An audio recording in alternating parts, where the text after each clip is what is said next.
Olá, eu sou o professor André Olímpio, sou professor de Tecnologia da Informação e também sou criador da plataforma Somos Todos TI.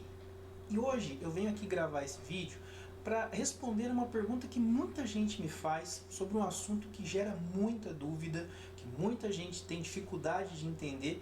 E eu vou aqui tentar rapidamente explicar de uma forma rápida, direta e dinâmica, né, como que a gente pode entender que é o conceito de autômatos. Fatalmente, se você está fazendo ali o curso de graduação, né, em ciência da computação, engenharia, sistemas de informação, qualquer graduação, né, na área de tecnologia da informação, você deve se deparar com aquela disciplina de linguagens formais e autômatos, né? E assim, ou um nome bem semelhante ali, né? O que é isso, né? Ele vai trabalhar com o conceito de autômatos, que é aquela coisa, aquela ideia, né, da ciência da computação, que é a base de como que um computador trabalha, usando o conceito de máquina de estados, transição de estados e tal. Isso é um autômato. Então, eu vou mostrar para vocês aqui com uma ferramenta bem legal, bem bacana, gratuita, que é mais legal, né, chamada JFlap, tá? Então eu vou passar vocês lá para a tela do meu computador para a gente poder ver na prática como que se trabalha com o JFlap e também como se cria autômatos usando essa ferramenta. Mas antes disso, quero fazer aquele pedido básico, né? Pedir o praxe aqui do YouTube para você se inscrever no canal. Tem um botãozinho aqui no cantinho aqui que você pode clicar e se inscrever no canal. Também pode comentar, dar like, fique à vontade, tá? Então faz esse praxe do YouTube para ajudar aqui o canal a crescer, tudo bem? Então, sem mais delongas, vamos lá para a tela do meu computador, beleza? Vamos lá. Então, pessoal, dando continuidade que eu tinha falado, né? Aqui estamos na tela do meu computador. E essa daqui que você está vendo é a interface do JFlap, tá? É uma interface simples, né? Vocês veem que é bem tranquilo trabalhar com ela. E esse software eu vou deixar aqui na descrição o link para você fazer o download dele. Tem algumas versões lá, eu peço para você fazer o download da versão 7.1, que é a versão mais estável desse software, né? Tem uma, acho que se não me engano tem a versão 8 lá, mas a versão mais estável é a versão 7.1, então eu peço para você fazer o download dela. E é uma ferramenta muito bacana, muito fácil, né? Você não precisa nem instalar, porque você executa um arquivo jar, né? Um arquivo que até o JFlap, né? O J significa Java. Eu sou suspeito para falar de Java porque eu gosto pra caramba, tá? Eu sou muito suspeito para falar. Mas assim, é uma ferramenta bem legal e ela é multiplataforma, né? Porque jar, né, quem trabalha com Java sabe, né, que você usando um arquivo jar, você pode usar tanto no Linux quanto no Windows, sem problema nenhum. Essa que eu estou usando aqui, que vocês estão vendo, eu estou usando o Windows, tá? Uma máquina que tem o Windows como sistema nativo. Eu tenho uma outra máquina que eu uso aqui, né, mais comum, né, mas é a minha máquina de trabalho mesmo, que é uma máquina que tem o Linux instalado, o Ubuntu, e funciona também numa boa, sem problema nenhum, tá? Então não se preocupe com relação a questão de plataforma, tá? Ele roda sem problema nenhum, tá? Mas antes disso eu quero contextualizar, eu quero mostrar para vocês o autômato, mas eu quero também fazer uma contextualização rápida, tá? Que é o seguinte, então se a gente vier aqui, ó, aqui na tela, tá? Então se a gente vier aqui, vocês vão ver que eu tenho aqui uma explicação, né, do que seria o autômato, né? E ele parte, um autômato finito. Eu nem vou entrar em detalhes aqui explicando o que é um autômato, acho que não vem ao caso aqui, tá? Mas até para não ficar muito extenso o vídeo, mas a questão aqui é explicar como funciona a ferramenta, tá? Então já meio que parte do princípio que você já conhece um pouco do que é um autômato. E ele parte de uma quíntupla, né, que é uma estrutura de uma fórmula matemática em que ele usa 5 elementos, e esses elementos são os elementos necessários para executar e para criar ali a estrutura do autômato, tá? Quais são esses elementos? Nós temos aqui o Q, o sigma, o delta, né, aqui, o Q, né, o Q0 e o F, tá? O que significa? Qual que seriam eles? Vamos lá. Então nós temos o Q, é o conjunto finito de estados, ou seja, a quantidade de estados necessárias, tá, que formam o autômato. O E é o alfabeto, que são assim, a mudança, né? Quais são os valores que formam quando há mudança de estado. Tem também o delta, que é a transição, né, que a gente fala que é uma tabela que é feita, que eu vou mostrar aqui nesse exemplo, e depois tem os estados, né, tanto o estado inicial quanto o estado final desse autômato, tá? E aqui nós temos essa estrutura, então é exatamente esse autômato aqui que eu vou mostrar, que eu vou montar para vocês usando o JFlap, tá bom? Então esse autômato aqui, ele tem, ó, 3 estados, S1, S2 e S3. Ele tem o alfabeto, que seria A e B, que são os valores assumidos quando troca de estados, e o S1 é o estado inicial e o S3 é o estado final, tá? Então eu vou usar esse autômato aqui como referência para fazer o nosso exemplo aqui usando o JFlap, tá? Então vamos voltar aqui para o JFlap, certo? Vamos voltar aqui. Então nós temos aqui, ó, como referência, tá? Então nós temos aqui o JFlap, tá? Como referência, então nós temos aqui. Então vamos lá. Então vamos montar aqui os estados. Aqui eu tenho o primeiro estado, eu vou selecionar aqui e daqui eu vou colocar os estados que eu quero.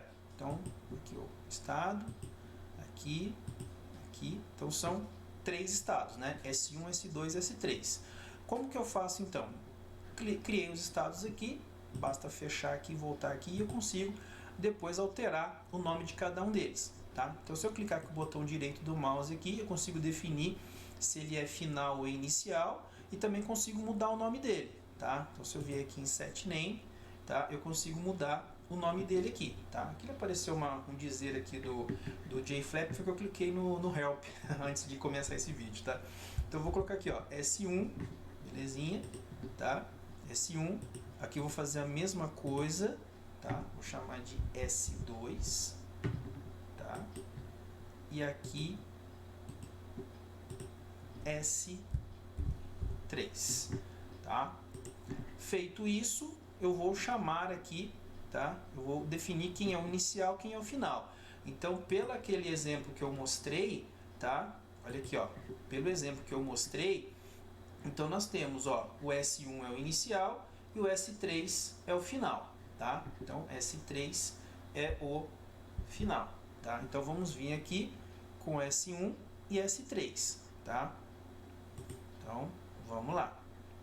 S1 e S3, tá? Então eu defini que S1 é o inicial, S3 é o final, tá? Então se você olhar aqui, ó, você percebe, ó, S1 inicial, S3 é o final. Então vamos definir aqui, tá? Ele é o inicial, ele fica com esse triângulo aqui na frente, e o final, vocês vão perceber que ele coloca duas, como se fosse uma bola dentro da outra, né? Um círculo dentro do outro, né? Belezinha, tá? E se eu voltar aqui, vocês vão ver que eu quero ver também a transição, né? Então os valores, ó, o alfabeto é A e B, né? Então quando eles estiverem em S1, ele assumiu o valor A, ele permanece em S1. Quando ele assumir o valor B, ele troca de estado, ele vai para S2, tá? Então a minha projeção está bem aqui na frente, aqui, né? Mas a gente dá para ver, né? Então beleza, então eu vou vir aqui e vou fazer essa troca, tá? Então quando for A, ele vai assumir um valor, e quando for B, ele vai assumir outro valor, tá? Então eu vou colocar aqui, ó, A, né? E ele fica no mesmo estado, tá? E quando for B, ele passa para S2, certo? Feito, bonitinho, tá? Eu venho para cá, que eu tava na outra tela, né? Tô meio perdido aqui. Então tá, quando for A, ele fica para S1 e B, ele assume e vai para S2, belezinha, tá? Então agora eu vou fazer a mesma coisa, né? Para os demais. Então eu vou vir aqui, ó, quando ele for B, ele vai, quando estiver em S2, ele for B, ele vai para S3, e quando ele for A, ele volta para S1, tá? Então, aqui no S2, tá? Quando ele for B, ele vai para S3, e quando ele for A, assumir o valor A, ele volta para S1. Veja que ele já vai fazendo tudo automático para mim, né? Isso é bem legal, né? É bem bacana isso da ferramenta, né? Já vai montando para mim sem eu me preocupar com organização, assim, né? Isso é bem legal. E aqui o último lado, né? Que tá bem aqui, que é quando ele for negativo, quando ele for A e B, né, ele permanece em S3, tá? Então tanto quando ele assumir A em S3 ou B, ele permanece aqui, tá? Então eu vou fazer a mesma coisa, ó. Eu vou vir aqui, colocar A, tá? E vou fazer a mesma coisa aqui e colocar B. Então, pronto, fiz o autômato, né? Veja que o autômato está montado, né? Aqui, se eu resolver aqui, se eu resolver puxar aqui, organizá-lo de uma forma melhor aqui, né? Melhorar a visualização dele, ó, eu consigo fazer sem problema nenhum, tá? Então vocês percebam que é uma ferramenta muito prática, muito bacana, muito legal. Eu gosto pra caramba dessa ferramenta, uso sempre nas minhas aulas e recomendo para você aí, caso você nunca tenha visto aí o JFlap, fica essa dica aí para você utilizar, tá? Eu vou gravar outros vídeos aqui também com algumas coisas mais robustas aí da ferramenta, máquina de turning, máquina de milling, né? Vamos fazer outras coisas aqui durante os outros vídeos que eu for montar aqui, for apresentar para vocês aqui no Somos Todos TI, beleza? Então espero que tenha ajudado, tá? Peço mais uma vez aquele praxe do YouTube, né? Que você possa aí ajudar aí na divulgação do canal, né? Dando like, dislike, se inscreva no canal também, né? Badala sininho para toda vez que tiver um vídeo novo aqui você ser notificado e nunca se esqueça, né? Somos Todos TI, beleza? Muito obrigado, até os próximos vídeos. Valeu, gente. Obrigadão, viu? Um abraço.